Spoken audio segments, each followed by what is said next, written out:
매년 연말이 되면은 약속이나 했듯이 연례 행사처럼 발간이 되는 책들이 있죠. 그 미래 학자들의 의견을 담아서 그 다음 해를 예측하는 책자들입니다. UN 미래 보고서 또는 미래 예측 보고서라는 그런 것들이죠. 정치, 경제, 과학, 기술, 문화, 예술 등등 모든 분야의 세계적인 전문가들이 그 다음에 일어날 일들을 예측한 것들을 모아놓은 책이다라고 하겠습니다. 한두 사람의 의견도 아니고, 그리고 아무나 그냥 이야기한 것이 아닌 전문가들의 지식과 경험을 근거로 한 예측이기 때문에 그럴듯합니다. 그리고 미래학이라는 나름대로 학문적인 방법을 토대로 한 예측이기 때문에 또 더욱 그렇다라고 하겠습니다. 그래서 기업이나 또 더 크게는 국가적인 차원에서도 그런 내용들을 참고로 해서 미래를 준비하고 계획을 해 나아갑니다. 2019년 말에 2020년을 바라보면서 미래 예측 보고서가 나왔을 것이고 그 나름대로 합리적인 내용을 담았을 것입니다. 그러나 누구도 바이러스 사태는 포함하지 않았죠. 결국 바이러스라는 불청객으로 인하여서 미래학자들의 전망, 그 예측했던 내용들이 하나도 맞지 않게 됩니다. 경제는 완만하게 계속 성장할 것이니 이렇게 나라마다 준비를 해야 되겠고, 살림은 이 정도로 좋아질 것이고, 과학기술은 이런 유익을 우리에게 가져다 줄 것이고, 의료계는 이렇게 변화가 있을 것이니 그러한 변화에 맞추어서 우리는 이렇게 준비하면 될 것이다 등등의 전망과 예측이 있었지만 아무런 소용이 없었습니다. 경제, 정치, 문화, 기술 등등 이 모든 분야에 마치 큰 태풍을 맞은 배와 같이 방향도 잡지 못하고 황당한 상황에 처하게 됩니다. 바람이 일정하게 분다라고 하면은 그 바람의 일관성을 근거로 해서 방향을 예상할 수 있고 계획을 세우고 또한 대비도 할 수 있습니다. 바람이 조금 더디게 불고 때로는 조금 더 세차게 불 수는 있지만 방향만 일정하다라고 하면은 예상과 계획과 준비가 가능하죠. 그런데 큰 광풍을 만나게 되면은 그런 예상, 전망, 그리고 그에 따른 어떤 준비도 아무런 소용이 없습니다.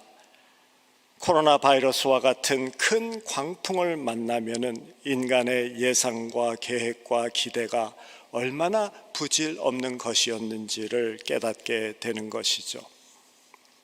오늘 말씀을 보면은 사도 바울을 태우고 로마로 향하던 그 배가 그런 폭풍을 만납니다. 사도 바울은 예루살렘에서 고소를 당했지만은 로마의 시민이라는 자격 때문에 황제 앞에서 재판을 받겠다라고 하면서 권리를 행사했습니다. 그래서 백부장 율리오는 바울을 알렉산드리아 호에 태워서 로마로 향하는 그 과정에 있습니다. 그때 일어난 사건을 오늘 본문은 담고 있죠. 알렉산드리아라는 이 도시는 그 당시 이집트의 곡창지대로 알려져 있는 그 지역에 있었던 항구 도시가 되죠. 알렉산드리아호는 그 알렉산드리아에서 곡물과 상품을 싣고 로마로 항해를 하는 정기 화물 여객선이었던 것입니다. 그렇기 때문에 이 배는 이 노선을 한두 번 왔다 갔다 한 경우가 아닙니다. 그리고 개인 소유입니다. 그렇지만은 전쟁이 일어나거나 군인이 나라의 공무를 이행하기 위해서 탑승했을 때에는 그 배는 그때부터 군인의 결정을 따라서 통제가 되도록 로마법이 정해져 있습니다. 그래서 알렉산드리아 호는 선주가 따로 있고 선장이 있지만은 현재 바울을 데리고 로마로 향하는 백부장 율리오의 결정에 따라서 움직이게 되어집니다. 11절의 말씀을 보면은 백부장이 선장과 선주의 말을 바울의 말보다 더 믿더라. 백부장 율리오는 세상 권력을 대표하는 인물이 되겠죠. 그 배에 선장도 있고 선주도 있습니다. 배를 잘 다룰 수 있는 기술과 경험을 대표하는 인물이 바로 선장이겠죠. 그리고 선주, 경제력을 대표하는 자라고 할 수 있겠습니다. 이 알렉산드리아 호는 배의 전망과 계획과 그러한 기대치를 권력을 대표로 하는 율리오 백부장이 아주 지혜롭게 기술과 경험의 대표자인 선장 그리고 재정의 대표자인 그러한 선주와 함께 지혜를 모아서 결정을 한 것이죠. 그리고 모든 것이 순조롭게 잘 될 것이다라는 기대를 가지고 떠납니다. 13절의 말씀이죠. 남풍이 순하게 불매 그들의 뜻을 이룬 줄 알고 닷을 감아 그레데 해변을 끼고 항해하더니 날씨까지 좋으니 그들의 권력과 기술과 그리고 재정 이 모든 것을 근거로 해서 예상대로 잘 될 줄로 확신한 것입니다. 사실 인간은 권력, 지식 그리고 재력이 주어지면은 능치 못할 일이 없다라는 그런 착각을 갖게 되어지죠. 세 가지가 아니라 그 중에 하나만 주어진다 하더라도 그런 착각을 하면서 사는 것이 우리 인간 아닙니까? 그래서 당연히 잘 되리라라는 확신을 가지고 떠납니다. 그런데 14절에 떠난 지 얼마 안 되어서 유라글로라는 큰 광풍을 맞게 되죠. 그리고 그 광풍 앞에서 그들이 의지하고 믿었던 권력, 경험과 지식 그리고 재력이 아무런 도움이 되지 못함을 깨닫게 되어집니다. 그래서 18절과 19절에 이렇게 쓰여 있습니다.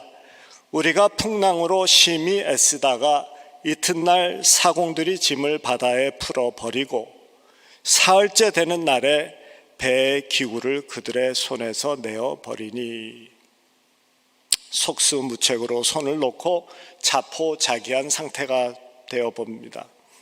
그렇게 아끼던 재물도 이런 상황이 되어지니까 도리어 짐이 되어져 버려서 내버립니다. 배를 조종하는 경험과 지식도 아무런 쓸모가 없는 상황이 되어져서 배의 기구를 손에서 놓은 상태가 되어져 버린 것입니다. 2020년도 알렉산드리아호와 마찬가지로 우리도 평탄하리라 예상을 하고 출발을 했습니다. 세상 권력의 대표자들과 과학기술의 대표자들 그리고 세계 경제의 대표자들의 기대와 계획 아래서 우리는 맡기고 출발을 했죠. 그런데 코비드-19이라는 광풍을 맞아서 속수무책이 되어졌습니다. 그렇게 된 지 벌써 6개월이 들어갔는데 이 코비드-19이라는 이 광풍은 아직 사라질 기미를 보이지 아니하고 그대로 우리의 삶을 위협하고 있습니다. 20절의 말씀에서 길을 찾지 못하는 이 알렉산드리아 호를 이야기합니다. 여러 날 동안 해도 달도 보이지 아니하고 큰 광풍이 그대로 있음에 구원의 여망마저 없어졌더라. 예전에 뱃사람들은 항해를 할 때 별자리를 보고 길을 찾았죠. 별을 볼 수 없으니 길을 찾을 수 없다라는 의미가 됩니다. 그리고 광풍은 그대로 있으니 모든 소망을 포기하고 이제 끝낼 준비만 하고 있는 마음 상태죠. 그런 상황에서 바울이 외칩니다. 너희는 어제 저녁에 하나님이 나에게 하신 말씀을 들으라 라고 하면서 23절과 24절에 이렇게 말씀합니다. 내가 속한 바 곧 내가 섬기는 하나님의 사자가 어젯밤에 내게 서서 말하되 바울아 두려워하지 말라. 내가 가이사 앞에 서야 하겠고 또한 하나님께서 너와 함께 항해하는 자를 다 내게 주셨다 하였으니, 결국 하나님의 말씀대로 278명, 76명이라는 생명이 그대로 보존이 되어지는 은혜를 체험하게 됩니다. 성경에 자세하게 기록은 되어져 있지 않지만은 바울에게로부터 들은 이 하나님의 말씀을 들었을 때 백부장과 배선장 그리고 선주 그 외의 모든 사람들 아마 그들의 눈에 비늘이 벗겨지는 경험을 했을 것입니다. 전에는 듣지 못했던 하나님의 말씀, 그리고 실제로 이루어지는 체험, 전까지는 알지 못했던 그 분을 뵙게 되어지고 인간들과 같지 아니한 하늘의 존재를 그들의 삶에서 직접 체험한 것입니다. 하나님의 말씀에 부딪힐 때 그 말씀에 귀를 담아서 들을 때 우리의 눈을 덮고 있는 비늘이 벗겨지는 그러한 놀라운 역사가 일어나죠. 사울도 다메섹으로 가는 길에 예수님을 처음 뵈었습니다. 그분의 말씀을 듣고 눈에 비늘이 벗겨지면서 사울은 더 이상 사울로 살지 아니하고 바울로 변하여 새로운 인생을 살게 되어집니다. 사도행전 9장 18절의 말씀입니다. 즉시 사울의 눈에서 비늘 같은 것이 벗어져 다시 보게 된지라 일어나 세례를 받고, 예수를 만나 눈에서 비늘이 벗겨진 후에 세상을 보는 눈이 틀려진 것이죠. 우리 각자에게는 이기심, 자기 욕망, 자기 주장, 두려움, 상처, 그리고 그릇된 가치관, 또 잘못된 사고 습관과 같은 수많은 비늘이 우리의 눈을 덮고 있습니다. 그것들이 우리의 삶의 사건을 바로 이해하지 못하게 하죠. 그리고 그것들이 사람들과의 관계도 망가뜨립니다. 그리고 가치 없는 것들에 목을 매달고 살게 합니다. 그래서 우리의 시간과 열정을 허비케 하죠. 그 비늘이 덮여 있으면 무엇보다도 하나님을 향한 민감성을 잃어버리게 됩니다. 신앙생활이라는 것은 그 비늘을 벗기는 것을 말합니다. 비늘이 벗기면 세상이 다르게 보입니다. 그럴 때 세상이 약속하는 것이 조금 모자랄지라도 기쁨과 감사를 잃지 아니하고 어떠한 상황 속에서도 소망을 유지하고 살아갈 수 있습니다. 세상을 살 때 부자로 사는 방법과 부유하게 사는 방법이 있습니다. 재물이 많으면 부자입니다. 그러나 마음이 부자일 때 부유합니다. 재물이 많아도 다 부유할 수 없다라는 것 우리 잘 압니다. 그리고 재물이 없다 하더라도 부유하게 살 수 있다라는 것 또한 우리 잘 압니다. 그것은 비늘이 벗겨질 때 가능합니다. 마찬가지로 세상을 살 때 문제없이 사는 것과 평안하게 사는 것이 다릅니다. 문제가 없다 해도 모두 평안하지 않습니다. 반면에 문제가 있어도 평안하게 살 수가 있습니다. 비늘이 벗겨지면 됩니다. 그런데 비늘을 벗기는 일은 그냥 되는 일이 아니죠. 하나님의 말씀에 정직하게 부딪혔을 때 일어나는 영적인 축복입니다. 히브리서 4장 12절의 말씀이죠. 하나님의 말씀은 살았고 운동력이 있어 좌우의 날선 어떤 검보다도 예리하여 혼과 영과 관절과 골수를 찔러 쪼개기까지 하며 또한 마음의 생각과 뜻을 감찰하나니, 이것은 공부해서 일어날 수 있는 일이 아닙니다. 왜냐하면 우리에게는 누구나 할 것 없이 자기 주장이 있고 자기 이익을 챙기고자 하는 그 본성이 있기 때문입니다. 갓난 아기 때부터 우리 인간은 그렇게 태어났습니다. 그리고 그 고집과 주장의 깊은 곳에는 이기심이라는 것이 연결되어져 있죠. 그래서 학문과 지식을 쌓으면 쌓을수록 자기 고집과 자기 주장을 정당화하는 데 사용할 뿐이죠. 오직 검과 같이 예리한 하나님의 말씀을 대할 때, 정직하게 대할 때 혼과 영과 관절과 골수가 깨어지는 역사가 일어납니다. 세상에는 선함과 진실됨도 있지만 거짓과 더러움과 이기심과 욕심으로 가득 차 있는 것 우리가 잘 압니다. 이런 세상에서 살다 보면은 따라가지 않아도 그냥 가만히 있는데도 우리의 영혼에 비늘이 덮입니다. 마치 매연이 많은 지역에 살면 매연을 숨쉬고 살게 되어지고 원치 않아도 가만히 있어도 우리의 배는 매연으로 덮여지는 것과 같다 하겠습니다. 그래서 우리는 거짓, 더러움, 욕심이라는 이 비닐을 매일 벗겨내야 합니다. 한 번 벗으면 평생 맑게 지낼 수 있는 것이 아니죠. 신앙생활이라는 것은 말씀을 통해서 성령님의 도우심 가운데 매일 비늘을 벗기는 작업을 하는 것입니다.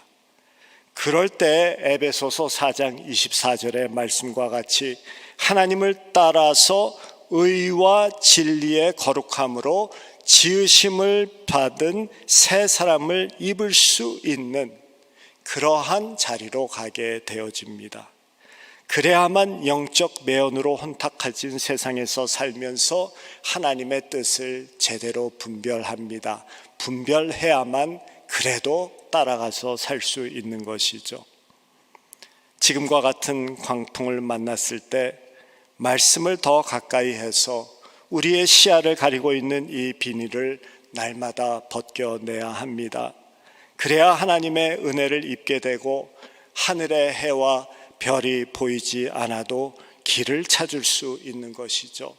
말씀 가운데 비늘이 벗겨져야 이 광풍이 나를 망하게 하는 것이 아니라 결국 나를 흥하게 할 것이구나라는 이 믿음의 고백을 날마다 할 수 있는 것입니다.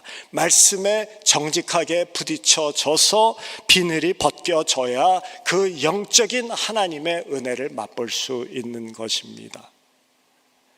얼마 전 한국 기독교 신문의 예상 밖의 기사를 보았습니다. 조심스러워서 외출이 줄어들었기 때문에 시간이 더 많은 요즘 도리어 성경을 덜 본다라는 기사 내용이 나왔습니다. 하나님의 백성이 하나님의 말씀을 가까이 하지 않는다는 것 참 안타까운 일이죠. 하나님의 백성이 하나님의 법에 관심이 없이 살아갑니다. 운전을 하는 사람이 도로의 규칙을 몰랐다고 하면 경찰이 그냥 보내주지 않습니다. 몰랐다는 것이 적당한 핑계가 아니기 때문입니다. 운동선수가 그 운동 규칙을 숙지하지 아니하고 규칙대로 운동하지 아니한다면 문제입니다. 축구선수가 발이 아니라 손으로 공을 들고 달리면서 나 몰랐어 라고 한다는 것은 핑계가 될 수 없습니다. 그래서 하나님의 나라의 백성이라면 그 나라의 법을 알아야 합니다. 하나님의 말씀을 몰랐다라는 것은 구차한 별명으로 뿐이 받아들여질 수 없습니다. 하나님의 말씀을 배울 때, 대할 때, 정직하게 그 앞에 설 때 비늘이 벗겨지는 역사가 일어납니다. 엠마오로 가던 제자들이 있었습니다. 누가복음 24장에 기록된 말씀이죠. 두 제자는 최근에 예루살렘에서 일어났던 이야기를 가지고 토론하면서 내려갑니다. 그때 예수님께서 그들에게 다가오셔서 함께 걸으십니다. 그러나 그들은 두려움과 근심으로 인해서 예수님이 부활의 예수님인 줄을 알지 못합니다. 눈에 비늘이 씌운 것이죠. 예수께서 그들에게 묻습니다. 무슨 이야기를 그렇게 서로 주고받느냐. 그 순간 두 사람의 얼굴에 슬픈 기색을 하면서 반문합니다. 최근 예루살렘에서 있었던 그 일을 알지 못합니까? 그러면서 두 사람은 계속 설명을 하죠. 나사렛 예수에 관한 일인데 대제사장들과 지도자들이 그분을 십자가에 못 박혀 죽었습니다. 그리고 그 일이 일어난 지 지금 3일째가 됐는데 우리와 함께 하던 제자들이 무덤에 가봤는데 예수님을 찾을 수 없다라고 합니다. 이 이야기를 들은 예수님이 이 두 제자에게 어떻게 하십니까? 내가 예수님이다.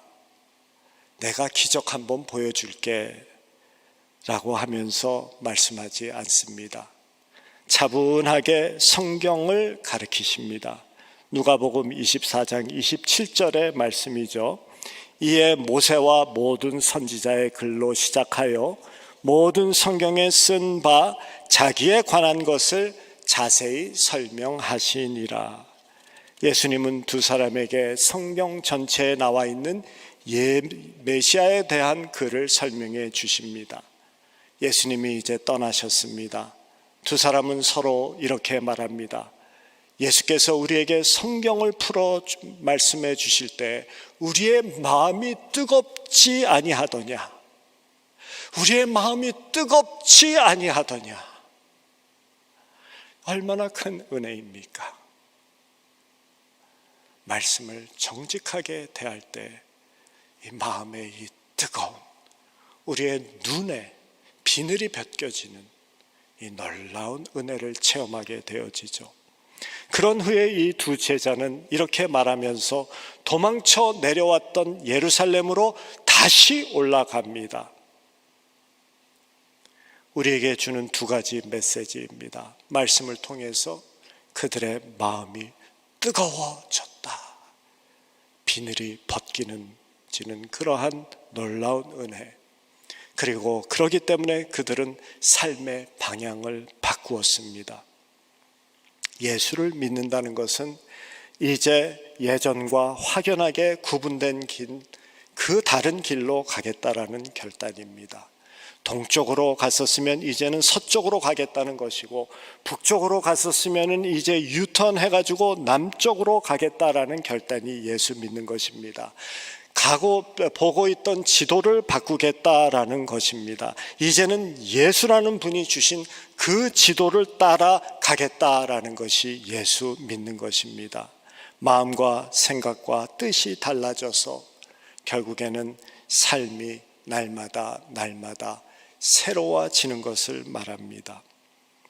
우리는 날마다 새로워지고 있습니까? 또한 얼마나 새로워지고 있습니까? 새로워지지 못한다라고 하면은 도대체 무엇 때문에 날마다 그 자리에 있는 것일까요? 새로워지지 않음에도 불구하고 우리 고민하지 않고 있지 않습니까? 뭐 이 나이에 내가 뭘 또 새롭게 되려고, 아니면은 지금 상황이 이런 상황인데 내가 거기에 신경 쓸 수가 있나 라고 하면서 아예 신경을 끄고 사십니까? 밤에 불을 끄면 앞에 널려있는 흐트러진 것, 지저분한 것, 썩는 것 신경 쓰지 않아도 됩니다. 당장은 좋습니다. 그런데 그렇게 불을 끄고 조금만 더 지내면 곰팡이 생기고 벌레까지 생깁니다. 곰팡이와 벌레로 득실거리는 것보다도 더 고통스러운 지옥이라는 곳이 있는데 그곳에 상관없이 그래도 그냥 불을 끄고 살겠습니까?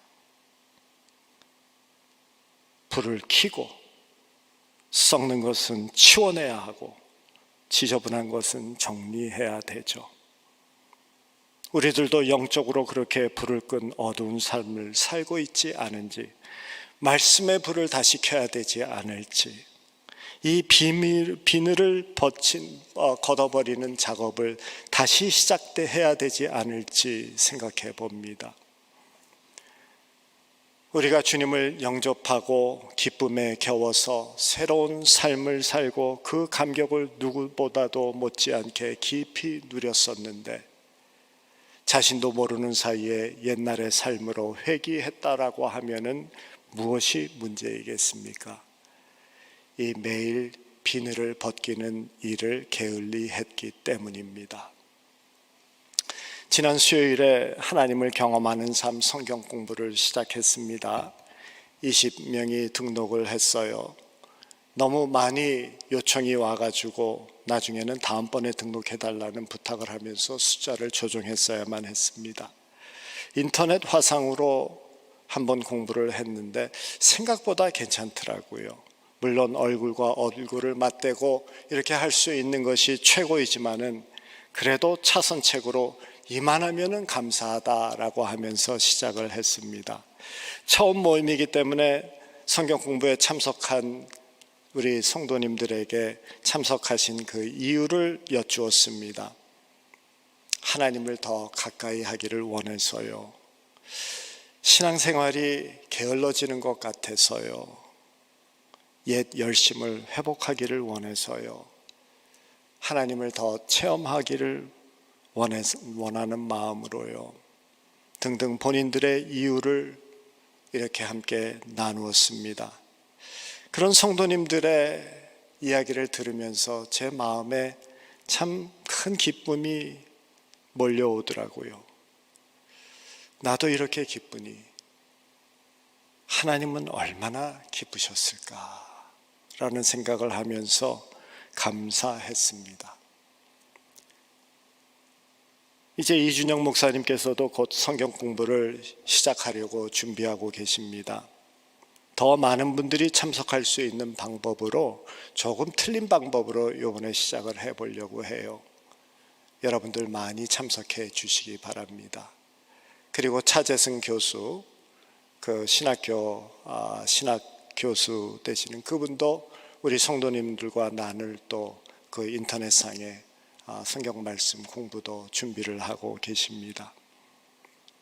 이제 성경 공부 이것저것 다시 회복해 가면서 그 나름대로 새로운 정상화를 이루어 가려고 노력합니다. 요즘 성경 공부를 위해서 기도할 때 이 말씀 공부를 통해서 비늘이 벗겨지는 역사가 있게 해주세요 라면서 기도를 합니다. 그러는 중에 하나님께서 제 마음에 마태복음 5장의 팔복을 나누었으면 좋겠다라는 생각을 주셨습니다. 그래서 다음 주부터는 마태복음 5장에 있는 그 팔복을 나눌 계획입니다. 예수님께서 세상에서 그 매연을 거두기 위해서 예수님의 제자들에게 주신 말씀이 바로 이 마태복음에 있는 말씀, 특별히 팔복의 말씀이 되기 때문입니다.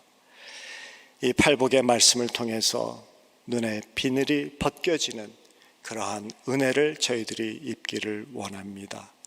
팔복의 말씀에 부딪히면서 우리 안에 있는 검은 매연을 내시고 영적 산소를 들여시는 그러한 작업이 있기를 원합니다. 우리의 삶에 코로나 바이러스라는 광풍을 허락하신 이유는 삶을 보는, 이 세상에서 삶을 잘못 보고 있는 그 비늘을 벗기라는 하나님의 뜻이 담겨져 있으리라고 봅니다. 비늘을 벗고 올바른 하늘의 가치관으로 살아가게끔 하는 기회가 되기를 원합니다. 이 기간 동안 말씀을 통해서 부유하게 되어지는 저와 여러분, 그리고 진정한 평안을 누리는 저와 여러분들이 되기를 축원합니다. 예수님의 말씀을 들었을 때 엠마오 제자는 마음이 뜨거워졌습니다. 바울을 통해서 하나님의 말씀을 들었을 때 포기했던 생명이 회복되어졌습니다. 말씀을 통해서 마음이 뜨거워지고 생명을 보존하는 비늘이 벗겨지는 역사가 우리 모두에게 있기를 주님의 이름으로 축원합니다.